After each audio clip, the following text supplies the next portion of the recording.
खुदावंद भला है, उसकी शफकत अब्दी है और उसकी वफादारी पुश्त दर पुश्त कायम रहती है।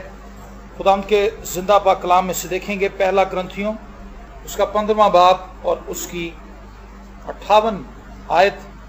पहला ग्रंथियों 15वां बाब और उसकी आयत नंबर 58। खुदावंद के जिंदा पाक कलाम में लिखा है, बस ए मेरे अजीज भाइयों, साबित कदम और कायम रहो और खुदावंद के काम में हमेशा अफजाइश करते रहो, क्योंकि ये जानते हो कि तुम्हारी मेहनत खुदावंद में बेफायदा नहीं है। एक मतलब फिर पढ़े इसको, बस ए मेरे अजीज भाइयों, साबित कदम और कायम रहो और खुदावंद के काम में हमेशा अफजाइश करते रहो, क्योंकि ये जानते हो कि तुम्हारी मेहनत खुदावंद में बेफायदा नहीं है। आमीन। आप एक ऐसे बिजनेस में हैं जिसमें कभी घाटा हो ही नहीं सकता। Praise the Lord. कोई शख्स जो कारोबार शुरू करता है उसका कभी ये तसव्वुर नहीं होता कि मुझे इस बिजनेस के अंदर घाटा हो। वो ये ख्वाहिश करता है कि मेरा बिजनेस बढ़े बढ़े और इतना बढ़ जाए कि मैं तरक्की की मनाजिल तय करता हुआ बहुत ऊपर चला जाऊं, बुलंदियों पर चला जाऊं। तो पौलुस रसूल यहां पर बताता है कि तुम्हारी मेहनत खुदावंद में बेफायदा नहीं है। और पहली बात जो वो सिखाता है, बस ए मेरे अजीज भाइयों। अजीज भाई कौन है? जो तौबा करके खुदावंद की फैमिली के अंदर शरीक हो चुके हैं, जो खुदावंद के लोग हैं।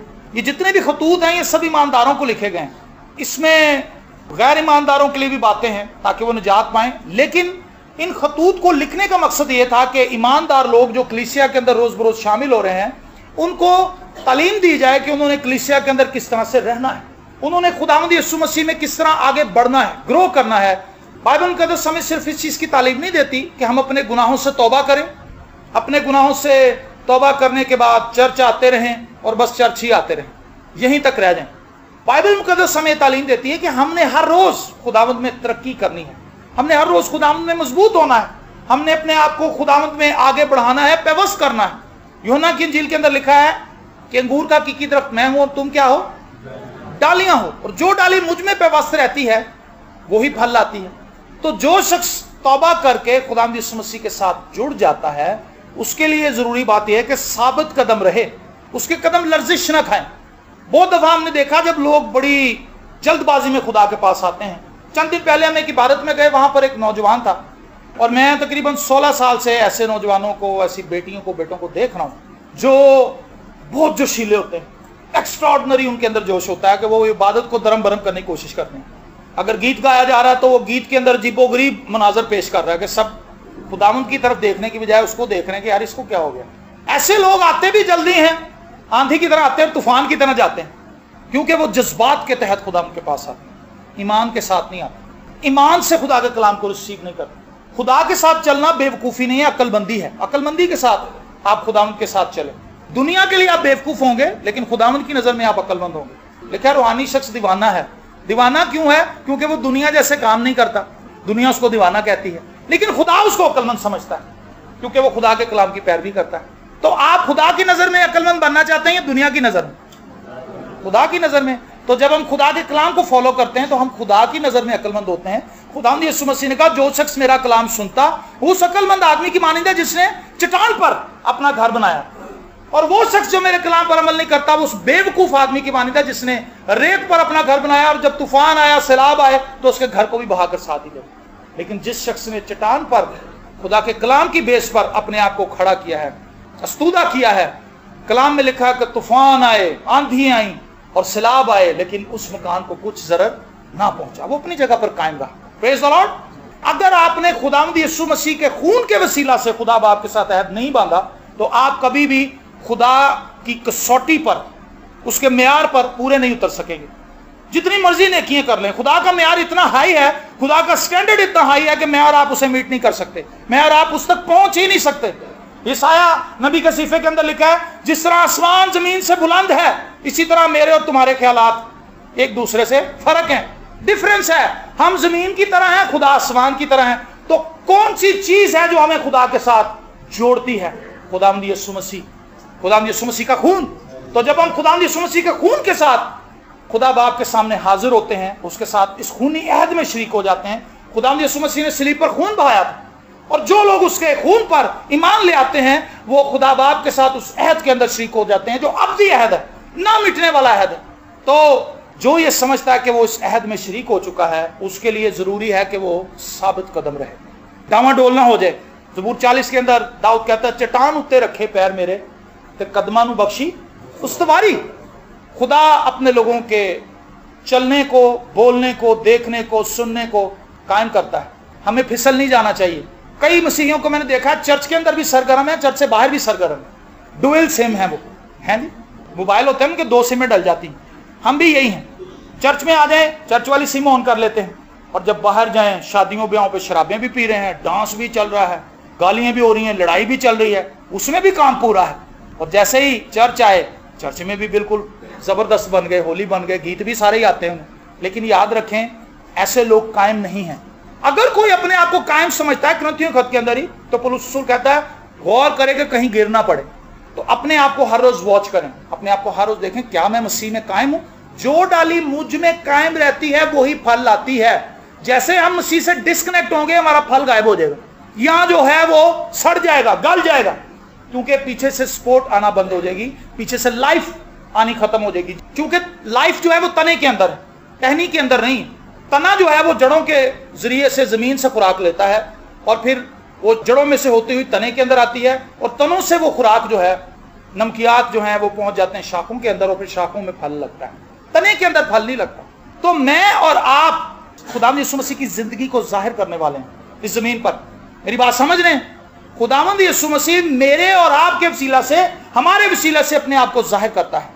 Praise the Lord. ये कोई छोटी बात है कि खुदावंद यीशु मसीह ने अंजील की खुशखबरी का पैगाम मेरे और आपके हाथ में दे दिया है। जाओ कौमों को शागिर्द बनाओ और उन्हें बाप और बेटे और रूह कुद्स के नाम में बपतिस्मा दो। वो मेरे नाम से बदरूहों को निकालेंगे। कौन निकालेंगे? हम निकालेंगे। वो बीमारों पर हाथ रखेंगे तो बीमार अच्छे हो जाएंगे। ये वो फ्रूट है जो खुदावंद यीशु मसीह से हम हासिल करके आगे लेकर जाते हैं। तो जो कायम नहीं है उसके अंदर फल भी कोई नहीं। 2 बातें बताता है, साबित कदम और कायम रहो। आपकी लाइफ के अंदर, हमारी लाइफ के अंदर हमें डामाडोल होने की जरूरत नहीं है। साबित कदम वो नहीं होते जो अच्छे वक्त में खुदा के साथ चलते रहते हैं और बुरे वक्त में खुदा को छोड़ जाते हैं। और कई लोगों को हमने देखा कि वो दोनों वक्तों में खुदा के पास नहीं आते। अच्छा वक्त भी आ जाए तो वो शुक्रगुजारी नहीं करते, बुरा वक्त भी आ जाए तो खुदा को बुरा कहने में वो ढील नहीं करते। सब बातों में वो खुदा से दूर ही। मैं समझता हूं ऐसे लोगों को भी खुदा बुरा नहीं समझता इतना, क्योंकि खुदा को पता है कि यार इन्होंने तो जाने जहन्नुम में, इन्होंने जहन्नुम चूज कर ली। लेकिन वो लोग जो खुदा के भी होने का दावा करते हैं और शैतान के साथ भी चल रहे हैं, दोनों प्यालों में से पी रहे हैं, उनसे खुदा को शिकायत है, मुझे तुझसे गिला है, ना तू सर्द है ना तू गर्म है, बल्कि नीम गर्म है, तो मैं तुझे अपने मुंह से निकाल फेंक। ये हालत खतरनाक है। और कलीसिया का 95% हिस्सा नीम गर्म है इस वक्त। ये भी मैंने कम रेशो बताई है, ज्यादा है, 98% कह लें। 2% लोग इस वक्त सरगर्म है, जो सरगर्मी के साथ खुदा के साथ चल रहे हैं, बाकी नीम गर्म है। दुनियादारी भी साथ साथ ही चल रही है और खुदा का काम भी बस चल ही रहा है। तो पौलुस रसूल हमें ताकीद करता है कि ए अजीज भाइयों, अगर तुम खुदावंद में आ चुके हो तो फिर साबित कदम और कायम रहो। खुदावंद के कलाम को पढ़ते रहें, खुदावंद के कलाम को सुनते रहें और अपने आप को मसीह में पैवस्त रखें। कोई आपको हिला नहीं सकेगा। Praise the Lord. और मजे की बात ये लिखी है यूहन्ना की अंजील में ही कि अगर तुम मुझ में कायम रहोगे, तो लिखा है कि जो डाली मुझ में कायम रहती है वो फल लाएगी। और लिखा है मेरा बाप बागबान है। बाप क्या है? बागबान, गार्डनर है। वो क्या करता है? जो डाली फल लाती है वो उसको छांटता है। अगर आपके अंदर मोहब्बत आ रही है, अगर आपके अंदर सब्र और बर्दाश्त पैदा हो रहा है, अगर आपके अंदर दूसरों के लिए तरस और रहम पैदा हो रहा है, आप दूसरों से मोहब्बत करने लग गए हैं, आपके अंदर से गुस्सा जाता रहा है, आप तब्दील हो रहे हैं, तो खुदा यहीं पे आपको छोड़ नहीं देगा। खुदा मजीद गार्डनिंग करेगा। जो थोड़ी बहुत टेढ़ी तिरछी कोंपलें निकली हुई हैं उनको तराशेगा ताकि वो भी फलदार बन जाए। Praise the Lord. तो ईमानदार शख्स से डिमांड भी खुदा की ज्यादा है। जैसे जैसे हम मसीह में बालिग होते जाते हैं, जैसे जैसे हम खुदा की पहचान में बढ़ते जाते हैं, खुदा की तौक़ुआत भी हमसे बढ़ती जाती है। छोटा बच्चा हो, उससे हमारी तौक़ुआत नहीं होती, हम सिर्फ उसकी हंसी, उसकी शरारतें देखकर ही खुश हो जाते हैं। लेकिन जब वो बड़ा होता है तो शरारतें करे तो बुरा लगता है। कहना तेन अकल नहीं, तू बड़ा हो गया। इसी तरह जब हम मसीह में 20 साल से आ रहे हैं तो शरारतें कर रहे हैं। शरारतें क्या है? टाइम पे आए नहीं, ये शरारत है। अकल ही कोई नहीं है, बेअकली का काम है कि खुदा का तख्त लगा हुआ है, हम बेअकली से चले आ रहे हैं 11:15। खुदा को बुरी लगती बात। जब तक तुम बच्चे थे, खुदा कहता है जब तक तुम छोटे थे कोई बात नहीं है। मूसा ने बहुत सी गलतियां की बियाबान के अंदर, लेकिन अब वो 20 लाख लोगों को लीड कर रहा था और मिस्र से निकाल कर लाया था। खुदा ने उससे कहा कि तू इस चट्टान से कह तो ये पानी देगी। उसने छड़ी पकड़ी और खड़ा हो गया, उनको लान तान करने लगा, क्या अब हम तुम्हारे लिए चट्टान से पानी निकाले? खुदा ने तो उसे ये नहीं कहा था कि ये कर, गर्दन कशो, पता नहीं क्या कुछ कहने लगा उन्हें। और फिर अपनी ही अकड़ में उसने कहा लो जी पानी निकलने लगा, और चट्टान के ऊपर उसने छड़ी मार दी। खुदा ने ये कहा नहीं था, खुदा ने कहा था तू सिर्फ कह तो चट्टान में से पानी निकलेगा। उसने हुक्मदूली की, आगे बढ़ गया, खुदा के कलाम से तजावुज कर गया। तो फिर खुदा ने कहा अब ये सब जाएंगे, तू नहीं जाएगा मुल्क मौत के अंदर, तेरी वफात अब इधर ही होगी। और फिर लिखा है कि मूसा मर गया और आज तक किसी को पता नहीं कि मूसा की कब्र कहाँ है। मैं कभी कभी सोचता था कि खुदावंद मूसा से इतनी सख्ती से क्यों पेश आया। बनी इस्राइल ने बछड़ा बना लिया, मूसा ने दुआ की, खुदावंद तूने उन्हें माफ कर दिया, बहुत कुछ किया तूने, लेकिन मूसा की इतनी सी गलती। खुदा ने कहा बेटा वो लोग तो बालिग नहीं थे मुझ में, मुझे पहचानते नहीं थे, लेकिन मूसा तो वो था जो रूबरू मेरा दीदार हासिल करता था, जो मुझसे बातें करता था। इतना क्लोज आकर वो इतनी बड़ी गलती कैसे कर सकता है? मैं और आप 20-20 सालों से आ रहे हैं, लेकिन अभी चर्च के अंदर आने के मैनर्स नहीं हम सीख सकते। पौलुस रसूल अपने खत के अंदर कहता है वक्त के एतबार से तो तुम्हें उस्ताद होना चाहिए था, लेकिन तुम्हारा हाल यह है कि अब कोई तुम्हें नजात की इब्तदाई बातों के ताल्लुक से बताए। अभी भी पूछ रहे हैं ऐसी ऐसी बातें जो हैरानगी होती कि यार इधर ही फंसे हुए, अभी निकले नहीं यहाँ से। भाई साहब बाइबल नू इंज पढ़ना चाहिए, इंज पढ़ना चाहिए है जी। मैंने कहा यार ये क्या बातें हैं, अजीब गरीब सवाल है, और अफसोस होता है कि हम कहाँ हैं। कायम रहो। मैंने देखा कलीसिया की एक बड़ी तादाद कलाम नहीं पढ़ती, 3 से 4 या 5 घंटे डेली वो टीवी देखते हैं, ये नॉर्मल रूटीन है। अमेरिका का एक रिसाला है, उसकी रिसर्च है वर्टिकल थॉट, उसके अंदर वो कहता है एक अमेरिकन दिन में 8 घंटे 9 घंटे टीवी देखता है। मैं समझता हूं उन्होंने अभी पाकिस्तानियों का सर्वे नहीं किया, पाकिस्तानियों का कर लेना क्योंकि रिपीट भी टेलीकास्ट भेज दें हैं जी। पाकिस्तान 14 घंटे टीवी देखने वाले हों, आपने उसमें से सीखा क्या? कई लोग कहते हैं हम खबरें देखते हैं, एक खबर एक दफा लग गई वो सारा दिन वही रिपीट होती रहती है, खबरें देखी जाओ देखी जाओ। ड्रामे रात को भी देख लिया, फिर दोबारा रिपीट हुआ, फिर देख लिया। अगर एनालिसिस करें तो हम पढ़ते नहीं कलाम, और जब संडे होता है संडे को उठ के आ जाते हैं, कलाम सुन लिया चले गए, फिर गौर भी नहीं करते कलाम पे कि सुना क्या था, खुदा का कलाम हमसे क्या तकाजा करता है, हमने अपनी जिंदगी में उसको कैसे अप्लाई करना है, हमने खुदा के कलाम से कैसे बरकत लेनी है। खुदा का कलाम इसलिए नहीं है कि महज हम इसे पढ़ें, खुदा का कलाम इसलिए है कि ये हमें तब्दील करे। तो जब ये हमारे अंदर ही नहीं आएगा ये हमें तब्दील कैसे करेगा? जब हम इसे ईमान से कबूल ही नहीं करेंगे ये हमें तब्दील कैसे करेगा? सो खुदा चाहता है कि अगर हम चर्च में आ गए हैं, हमने खुदा यीशु मसीह को कबूल कर लिया है, हमने बपतिस्मा ले लिया है, तो हम उसमें कायम रहें, हम साबित कदम रहें। हालात चाहे कैसे भी हों, हम कहें मैं खुदा के साथ चलूंगा, चाहे अब मुझे मौत भी आ जाए। गीत गाते हैं ना, उन पट्टियां सुट दो पान। गीत गाने की हद तक तो ये अच्छी बात है, लेकिन ये बात बड़ी तल्ख है, बड़ी सख्त है। जब ईमान का इम्तिहान ऐसे हो जाए तो मैं समझता हूँ बहुत से लोग भाग जाएंगे, इक्का दुक्का खिलौते रह जाएंगे बस, जो बहुत ही खुदावंद के क्लोज होंगे। खुदावंद अगर मैं मर भी जाऊंगा तो वो मुझे जिंदा करने की कुदरत रखता है। और आगे कहता है और खुदावंद के काम में अफजाइश करते रहो, पढ़ते जाओ। पहले तो वो कहता है साबित कदम रहो और कायम रहो, फिर उसके बाद कहता है उसमें तरक्की करो।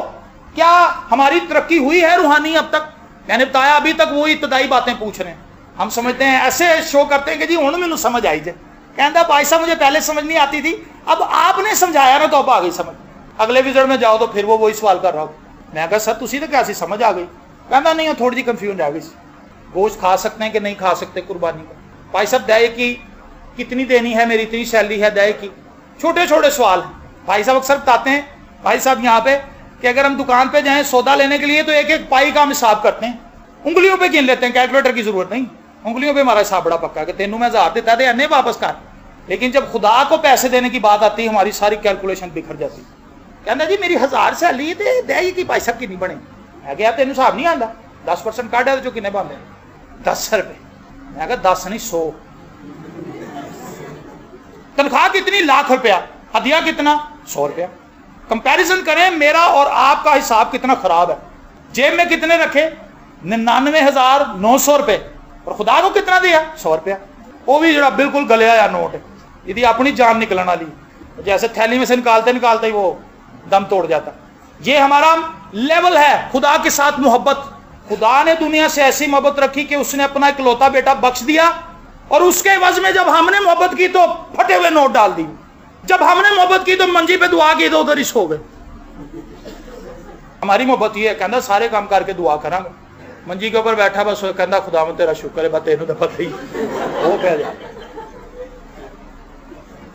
कंपेयर करें जरा अपनी मोहब्बत को खुदा की मोहब्बत। खुदा की मोहब्बत कहां पर है? हमारी मोहब्बत कहीं नजर ही नहीं आ रही खुदा के साथ। ना चर्च टाइम पे आना, ना हम खुदा के काम के लिए फिक्रमंद हैं, ना हम खुदा के लोगों के लिए दुआ करते हैं, ना हम कलाम पढ़ते हैं, ना हम मोहब्बत करते हैं, ना हमारे अंदर सब्र है, ना हमारे अंदर बर्दाश्त है, ना हम लड़ाई झगड़े को खत्म करते हैं। अगर किसी से लड़ पड़े तो बस कहता है मुंह तो मैं देखना ही नहीं, भावे मेरा भरा है लेकिन मैं जहर लग रहा, मैं नहीं इससे मिलती, बस बस ठीक। क्या आप समझते हैं कि ऐसी हालत में हम खुदा में कायम हैं? हम वो डालियां हैं जो काट दी गई हैं और पड़ी हुई हैं गलने सड़ने के लिए, और सूख जाएंगी जब तो इनको आग की भट्टी के अंदर डाल दिया जाएगा, जहां पर हमेशा हमेशा के लिए जलती रहेंगी। खौफनाक हालत के अंदर हैं हम, हमें होश में आने की जरूरत है। मुशर्रफ बेटा जब बिल्कुल पिस गया, तबाह हो गया, तो लिखा है एक दिन वो होश में आया। होश में तो आ गया, मैं कहता हूं शुक्र है होश में आ गया। हमारा हाल तो मुशर्रफ बेटों जैसा भी नहीं है, हम होश में नहीं आते, हम दीवानगी में ही चले जा रहे हैं आगे। और खुदावंद में हमेशा अफजाइश करते रहो। मैंने जो कमिटमेंट्स की थी खुदा के साथ, मैं उसमें बड़ा हूं, मैंने तरक्की की है। बहुत सी बातों में मैं बहुत से ऐसे काम करता था जो खुदा के कलाम के मुताबिक नहीं थे। शुरू मैंने आगाज किया कुछ बातों से, लेकिन ये भी नहीं मैंने बड़क मारी के देखो जी और मैं तो बदल के दिखाऊंगा। आप में से कोई भी अपने आप को नहीं बदल सकता। इवन के मेरे बाल जो सफेद हो गए ये काले भी नहीं कर सकता मैं दोबारा। काला कोला लगा लूंगा लेकिन 15 दिन के बाद फिर निकल आएंगे, क्योंकि खुदा की तरफ से सफेद हो चुके हैं। आप बदल सकते हैं खुदा के फजल से, मैं बदल सकता हूं, हम बदल सकते हैं खुदा के फजल से। अगर आपसे सिगरेट नहीं छूट रही, आप खुदा के कदमों में आ जाए। उससे कहे खुदावंद मुझे पता है ये चीज तेरे कलाम के मुताबिक नहीं है, खुदावंद मैं गालियां निकालता हूं, मुझे पता है कि ये तेरे कलाम के मुताबिक नहीं, खुदावंद मेरी जुबान को कंट्रोल कर, खुदावंद मेरे अंदर ये बुरी बातें हैं। खुदावंद के सामने लाना शुरू करें, खुदा आपको फजल देगा। आहिस्ता आहिस्ता सिगरेट की डब्बी आपको बुरी लगेगी, आप कहेंगे फरा खाई आ रहे, हालेलुया, खुदावंद की सताइश करना शुरू कर देंगे। तब्दीली आएगी खुदा के फजल से। अपनी एफर्ट करेंगे, थोड़े दिन के बाद, थोड़े दिन के लिए छोड़ देंगे, अगले हफ्ते फिर वही काम कर रहे हो। आपको समझ आ रही मेरी बात? तरक्की करें। आप देखें कि जब मैं खुदावंद के पास आई थी, आया था, तो मैंने खुदा से क्या क्या कमिटमेंट की थी। अगर मैंने उनको पूरा नहीं किया तो मुझे तौबा करने की जरूरत है, खुदा से माफी मांगने की जरूरत है, और फिर अपने आप को खुदावंद के ताबे करने की जरूरत है। हम वहीं के वहीं हैं, जबकि खुदा चाहता है कि हम तरक्की करें, हम बढ़ें, हम बढ़ें बढ़ें बढ़ें, और यहां तक कि खुदावंद यीशु मसीह का अक्स हमारी जिंदगी में से नजर आने शुरू हो जाए। Praise the Lord. और लिखा है हमेशा अफजाइश करते रहो, क्योंकि ये जानते हो कि तुम्हारी मेहनत खुदावंद में बेफायदा नहीं है। मैं ये कहता हूं हमारी जितनी भी टीम है और जितने भी खादमीन हैं, मैं अपनी बात नहीं करता, मैं सबकी बात कर रहा हूं, जितने भी पाकिस्तान के अंदर, इवन के दुनिया के अंदर, खिदमत आसान काम नहीं है। ये दुखों से भरा हुआ एक स्टेज है जिस पर आपको हर रोज दुख झेलने पड़ते हैं, बातें भी सुनने पड़ती हैं, और शैतान से भी हर रोज मुकाबला करना पड़ता है, लोगों के लिए दुआएं करनी पड़ती हैं। आप अपनी फैमिली के अंदर भी मुश्किलात का शिकार होते हैं, आप जहनी तौर पर खुद भी परेशानी का शिकार होते हैं, और फिर लोग जब आपको फोन करके अपनी परेशानियां बताते हैं, आपने उनको भी हल करना होता है, आपने मैनेज करना होता है। अगर आप खुद तकलीफ के अंदर हैं, किसी ने आपको फोन कर दिया कि भाई साहब आए, आप नहीं जाएंगे तो वो बंदा नाराज हो जाएगा, वो आपकी प्रॉब्लम को नहीं समझेगा कि इस बंदे की यार प्रॉब्लम होगी, शायद ये टाइम पे नहीं पहुंच रहा, कहता भाई साहब छड्डो तुसी ध्यान दे नहीं, मैं भी नहीं आऊंगा। ये आसान काम नहीं है। तो मैंने देखा कि मेरी जितनी भी मेहनत और खिदमत थी वो बेफायदा नहीं थी। खुदावंद ने मुझे बड़े भाग लगाए, बड़ी उसने मेरी मदद की है। जिसे कहते हैं पंजाबी च कोजा बंदा, मैं कोजा बंदा था। अभी भी अगर खुदावंद मुझसे हट जाए तो मैं कोजा तर हो गया है, लेकिन मसीह के साथ मैं कोजा नहीं, मसीह के साथ मेरी बड़ी कदर है। हालेलुया। क्योंकि अब मैं खुदा का फर्जंद बन चुका हूं मसीह यीशु पर ईमान लाने के सबब से। जितनों ने उससे कबूल किया उसने उन्हें खुदावंद के फर्जंद बनने का हक बख्शा। आमीन। तो अगर मैं ये कहूं कि मैं खुदावंद की फैमिली से बिलोंग करता हूं तो ये छोटी बात, बहुत बड़ी कर्म नवाजी खुदा की जो उसने मुझ पर की है, आप पर की है, हम सब पर की है। हम क्यों भूल जाते हैं? हम खुदा के फर्जंद हैं, हम खुदा के बेटे और बेटियां हैं। खुदावंद ने हमें अपने खानदान के अंदर अडॉप्ट किया है, हम ले बालक हैं। उसके इकलौते बेटे पर ईमान लाने के सबब से हम उसकी फैमिली के मेंबर्स बन गए। ऐसी हालत में मैं ये कहता हूं, छोटी सी बात, आपके बच्चे हैं यहाँ पर, सरवर भाई बैठे, इनकी बच्ची इनकी गोद में सो रही है। ये चाहे जॉबलेस हों, चाहे ये जॉब पे हों, इन्होंने अपने बच्चों को जहां से भी ये खिलाए इन्होंने खिलाना है। हालांकि जिस्मानी बाप, हर बाप यही ख्वाहिश करता है, माँ की भी यही ख्वाहिश होती है कि हमारे बच्चे अच्छे कपड़े पहने, अच्छी खुराक खाएं, अच्छे घर में रहें, इनकी सारी जरूरियात पूरी। जब आप खुदा के खानदान में आ जाएंगे तो क्या आसमानी बाप मेरी और आपकी जरूरियात पूरी नहीं कर सकता? कर सकता है कि नहीं कर सकता? कर सकता। तो फिर हम परेशान हाल क्यों रहते हैं? बुरे हाल, परेशानी आ जाए, कहते छड्डो जी की करना, वो बड़ी दुआ की थी। एक दफा गालिब मार्केट में हमारे पास एक खातून आई थी, वो एक ही दफा आई, किसी ने कहा कि जी आप वहां पर जाएं, वहां पर खादम आपके लिए मिलकर दुआ करेंगे, आपकी लाइफ बदल जाएगी, आपकी जिंदगी। उनके बड़े मसाइल, वो एक ही दफा आई और आई भी लेट। जब दुआ खत्म होने वाली थी तो वो आके बैठ गई, उसके लिए दुआ हुई। कहती भैया बड़ी उनके जाके पास दुआएं कराई, कुछ नहीं होता। देखें वो आजाद हो गई एक दफा आके, उन्होंने कहा बस ठीक है, खुदा भी कुछ नहीं कर सकता। कितनी बेवकूफाना हरकत है और सोच है जिसको लेकर आज हम चल रहे हैं।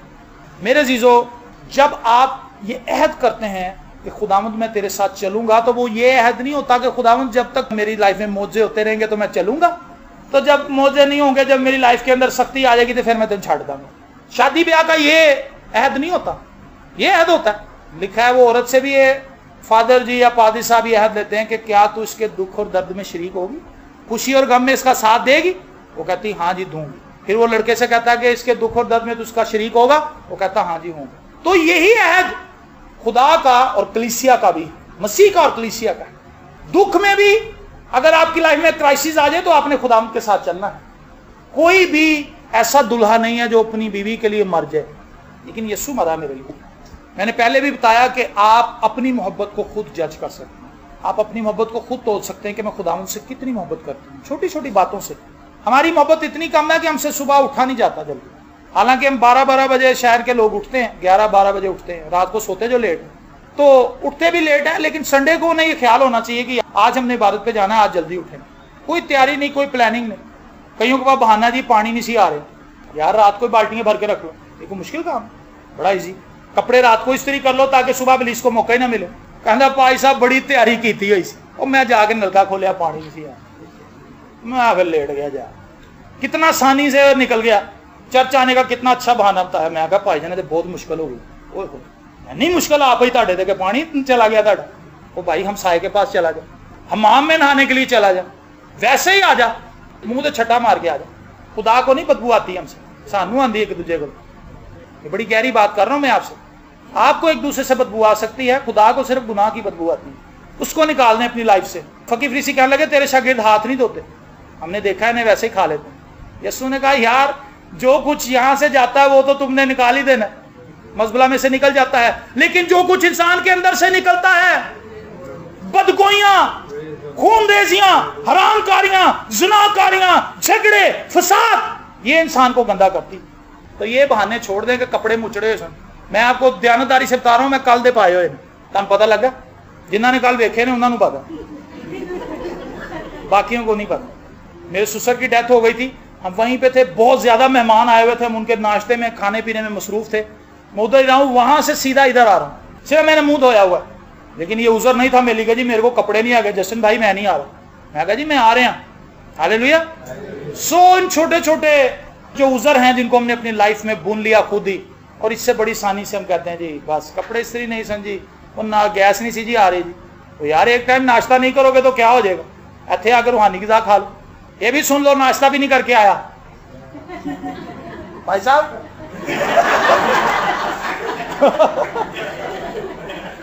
जल्दी में निकला। तो ये उजर नहीं है कि हमने नाश्ता नहीं किया, हमारे कपड़े इस्त्री नहीं थे, हम नहाए हुए नहीं थे, ये वो फला फला, कुछ भी नहीं। कौन सी चीज हमें मसीह की मोहब्बत से जुदा कर सकती है? मौत, फरिश्ते, हलाकतें, तलवार, बीमारी। अगर आप मोहब्बत करते हैं तो फिर उजर कोई नहीं, और अगर मोहब्बत नहीं है तो बहाने हजार में। कहना जी मैं निकलने लगा था, काली बिल्ली है गोनांगे, मैं ही वापस आ गया। बिल्ली इतनी पावरफुल है काली कि वो इतना खौफजदा हो गया, चर्च ही नहीं आया। देखें बहाने। कहना मैं बाहर निकले, छोले दाल उबली पई सी, मैं वापस। मैं गया पता नहीं केड़ा जादू करके छोड़ दे। हम ये बातें अक्सर यहाँ पे प्रीच करते हैं, बताते हैं लोगों को, खानेबाजी ना करें, खुदावंद के साथ चलें। बीमारी हो, दुख हो, खुशहाली हो, बरकत ना हो, आप स्ट्रेस के अंदर हैं, आप परेशान हैं, आप खुश हैं, जिस भी हालत में हैं, आप खुदावंद की तमजीद करते रहें, खुदावंद के साथ जुड़े रहें। यही नहीं कि जब बुरे हालात आने तो पादी साहब के घर 2:30 बजे पहुंच जाए। कई फैमिलीज ऐसी हैं, उनको पादी साहब कहते हैं कि जी आप आज मैं फ्री हूँ, आप आ जाएं दुआ के लिए। कहता पादी साहब नहीं, वो एक्चुअली मैं तो नहीं आ सकता, जरा थोड़ा सा फंसा हुआ हूँ। अच्छा, फिर फोन किया, आप आ सकते हैं भी, आ जाए दुआ के लिए। कहता नहीं आज तो नहीं आ सकता, मतलब तबीयत ठीक है अभी नहीं आ सकता। जो तबीयत खराब हो ना पाई साहब 2:30 बजे फोन करता, कहता पाई साहब मैं हुणे ही आ रहा, तुसी कित्थे हो? कहना जी मैं कसूर हाँ, कहता मैं उत्थे ही आ जा। क्योंकि अब उसको अपनी बीमारी तंग कर रही है और वो रिहाई चाहता है उससे। बदरू आ गई बच्ची पे, रात को 2:30 बजे 3 बजे आ गए पाई साहब का घर बूआ पुट दिता। क्यों चंगे वक्तों के पाई साहब के बूहे को नहीं कभी लंघे।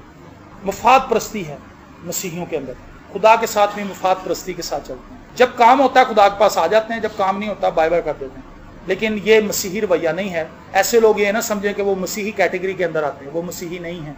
ऐसे लोग मुंह से तो मेरी सताइश करते हैं लेकिन इनके दिल मुझसे दूर हैं। ये लोग बेफायदा मेरी प्रस्तिश करते हैं। यीशु ने तारा निकाल दिया हुआ पहले। ये क्या करते हैं? बेफायदा लगे हुए हैं, तालियां बजा रहे हैं। तो उत्थे जाना कहा खुदा मेरी तो सब ने उच्ची ताली होती सी। उन्हें कहना सब ने लगे सुटो, अग जिथे बिल्कुल तेज है उत्थे सुटो बेटा जाके, क्योंकि आदि ताली सब ने उच्ची सी। और इसका किरदार बिल्कुल ही नीचा था। ये सख्त बातें हैं जो मैं आपसे कर रहा हूं। मेरे जीजो, आज होश में आने की जरूरत है। अपने आप को देखना है, क्या हम मसीह में कायम हैं? क्या हम साबित कदम हैं? क्या हम मसीह में अफजाइश कर रहे हैं? और अगर आप ये सब कुछ कर रहे हैं, आप खुदावंद के लिए कुछ कर रहे हैं, तो यकीन जानिए आपकी कोई भी एफर्ट बेफायदा नहीं होगी। खुदा आपकी हर एक एफर्ट को नजर में रखे हुए है। लिखा है अगर कोई ये समझ करके तुम मसीह के हो, एक प्याला ठंडा पानी भी तुम्हें पिला देगा तो वो अपना अजर हरगिज ना खोएगा। ये कितनी छोटी सी बात है। यहाँ पर बच्चे में अक्सर जब मैं कलाम सुना के मुझे पसीना बहुत आता है तो बच्चे फौरन मुझे, ये मूसा है, मैं इसको कुछ नहीं दे सकता इस बच्चे को, लेकिन मुझे पता है कि खुदा ने इसको अजर देना है, क्योंकि खुदा का खादिम समझ के मेरे आने से पहले इसने पानी रख देता है। ये खिदमत करता है, ये खिदमत है। छोटी छोटी चीजें हम कभी इसको नजर में नहीं लाते, लेकिन याद रखें खुदावंत के लिए अगर आप इतना सा भी कुछ करेंगे। आखिरी बात लिखा, दिया करो तुम्हें भी दिया जाएगा। ये खाली पैसों की बात नहीं है। कुछ लोग इसको खाली पैसों पे ही रखते हैं कि जी पादरियों ने चंदे की आयत बनाई है। चंदे की आयत है, लेकिन ये चंदे की आयत से बहुत आगे की बात। दिया करो तुम्हें भी दिया जाएगा। मोहब्बत बांटोगे तो तुम मोहब्बत काटोगे। अगर तुम किसी का एहसास करोगे कोई तुम्हारा भी एहसास करेगा। अगर तुम दूसरों की बर्दाश्त करोगे कोई तुम्हारी भी बर्दाश्त करे। गिव एंड टेक है। तो मैं खुदावन से कहता था कि खुदावन लिखा दिया करो तुम्हें भी दिया जाएगा, जिस पैमाने से तुम नापते हो उसी पैमाने से तुम्हारे लिए भी नापा जाएगा। मैंने कहा खुदावन गाल को समझ नहीं है। मैंने 1 रुपया दिया, क्या तू भी मुझे 1 रुपया वापस करेगा? मैंने 1 चम्मच दिया, क्या खुदा मुझे भी 1 चम्मच वापस करेगा? मैं सेटिस्फाई नहीं था। मैं बैठ गया दुआ के लिए, बड़ी कोशिश की कि समझ आए। खुदा ने कहा यार तू मुझे चम्मच देगा, मैं भी तुझे चम्मच ही दूंगा, लेकिन मेरे और तेरे चम्मच के साइज में फर्क है। तू इतना सा चम्मच देगा, मेरा चम्मच इतना बड़ा। हालेलुया। जिस पैमाने से तुम नापते हो उसी से तुम्हारे लिए नापा जाएगा, लेकिन खुदा का पैमाना आपसे बड़ा है, आपका पैमाना छोटा है। आमीन। सो आइए खुदावंद की तरफ कदम बढ़ाएं। और मैं आपको बड़े वसूख से कहता हूं, अपनी जिंदगी का जाती तजर्बा भी है, बहुत से लोगों का, ये मेरे सब भाइयों का, बहुत से खादमीन का, बहुत से ईमानदारों का, बाइबल मुकद्दस के ईमानदारों का है। अगर कोई शख्स खुदावंद की तरफ कदम बढ़ाता है, मैं कहता हूं कि अगर आप 1 कदम बढ़ाएंगे, खुदा आपकी तरफ 100 कदम बढ़ाएंगे। वो आपको रिसीव करने के लिए तैयार है, वो आपको थाम लेने के लिए तैयार है, वो आपको आपसे बगलगीर होने के लिए तैयार है। वो चाहता है कि आपको, लिखा है मुसरफ बेटा जब भाग के आया तो उसके बाप ने दौड़कर उसे गले लगा लिया। मुसरफ बेटा दौड़ के नहीं गया, बाप दौड़ के गया। सो खुदा की मोहब्बत मुझसे और आपसे बहुत ज्यादा है, लेकिन वो ये नहीं चाहता कि हम उससे बिल्कुल ही मोहब्बत ना करें। जान देने तक भी हमने वफादार रहना है ताकि हम जिंदगी का ताज पा सकें। मेरी दुआ है हम सब महज तालियां बजाने वाले ना हो, महज रंग बिरंगी बाइबलें लेकर फिरने वाले ना हो, महज गले के अंदर सलीबें लटका कर फिरने वाले ना हो। हम ऐसे मसीही हों जिनके किरदार से खुदावंद यीशु मसीह की झलक नजर आए। खुदावंद आप सबको बरकत दे।